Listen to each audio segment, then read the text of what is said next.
정치권은 일본과의 경제 전쟁에서 승리하기 위한 구체적이고 실효성 있는 계획을 마련할 것을 정부에 촉구했습니다. 다만 구체적인 방법론에 있어서는 이견을 보이고 있습니다. 국회 연결해 보겠습니다. 박현우 기자.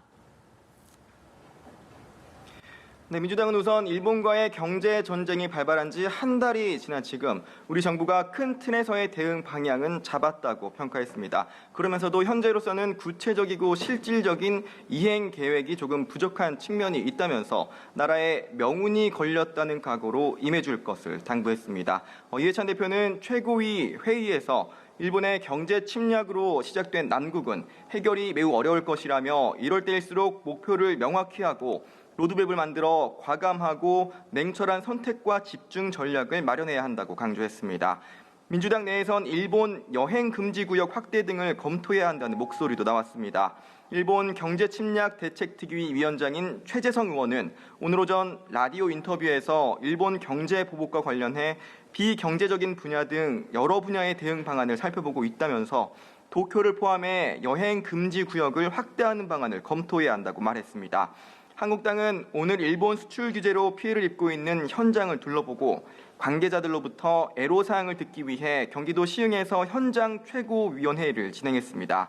이 자리에서 황교안 대표는 부당한 일본의 수출 규제 조치에 맞서 이겨내야 한다면서도 정부가 우리 기업들을 보호하고 지키기 위한 실질적인 지원책을 내놓지 못한 채 이기자고 말만 하고 있다고 비판했습니다. 같은 당 나경원 원내대표도 정부가 소재, 부품, 장비 산업 육성을 위해 1조 원 이상을 투입한다는 계획을 발표했지만 소득 주도 성장 등 경제 정책에 대전환 없이 돈만 투입하는 건 아무 효과가 없다며 정부가 서둘러 경제 대전환에 나서야 한다고 강조했습니다. 네, 여당에서는 오늘도 한일 군사정보보호협정, 지소미아 폐기 등을 주장하는 목소리가 이어졌다고요.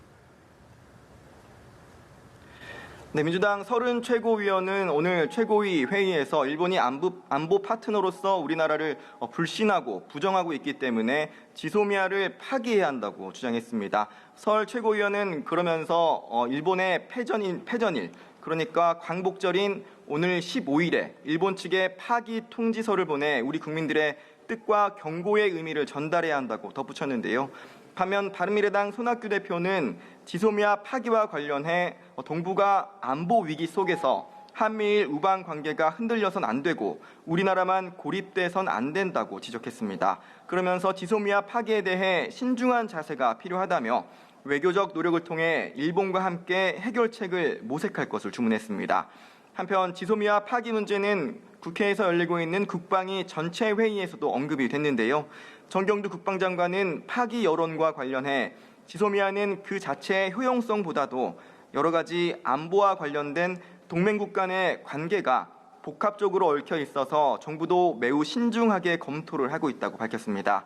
국회 국방위는 또 최근 북한의 잇단 미사일 도발과 관련해서는 이를 규탄하고 재발 방지를 촉구하는 내용의 결의안을 의결했습니다. 국방위는 결의안을 통해 핵과 미사일 능력을 고도화시키기 위한 북한의 일체의 군사적 행위와 도발은 한반도 안정과 평화를 위협하는 행위임을 분명히 밝힌다며 일체의 군사적 도발 행위를 즉각 중단할 것을 북한 정권에 촉구한다고 밝혔습니다. 네, 박현우 기자, 이 연일 시끄러운 바른미래당 상황도 살펴보겠습니다. 오늘 손학규 대표가 작심 발언을 쏟아냈다는데 이 내용도 전해주시죠. 네, 바른미래당 손학규 대표는 자신의 퇴진을 요구하는 바른정당계 인사들을 향해 자유한국당으로 가려거든 혼자서 가라고 말을 했습니다. 손 대표는 오늘 최고위 회의에서 이같이 밝히면서 행여라도 바른미래당을 한국당에 갖다 바치려는 분들이 있다면 일찌감치 포기하라고 작심 발언을 쏟아냈는데요. 그러면서 유승민, 이해훈 의원 등을 거론하면서 자신의 퇴진을 요구하는 이유는 한국당과 통합할 때 몸값을 받겠다는 것이라고 주장했습니다.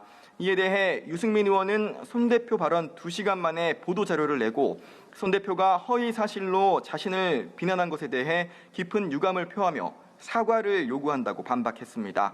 오신환 원내대표도 기자간담회를 열고 손 대표가 자신의 궁색한 처지를 돌파하기 위해 꼼수 정치를 하고 있다고 비판했습니다.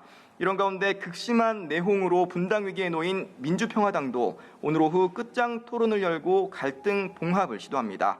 하지만 당내 기구를 통해 제3지대를 모색하자는 당권파와 정동영 대표의 즉각 퇴진을 요구하는 비당권파 간 의견차가 워낙 커 접점을 찾을 수 있을지는 불투명한 상황입니다. 지금까지 국회에서 연합뉴스 TV 박현우입니다.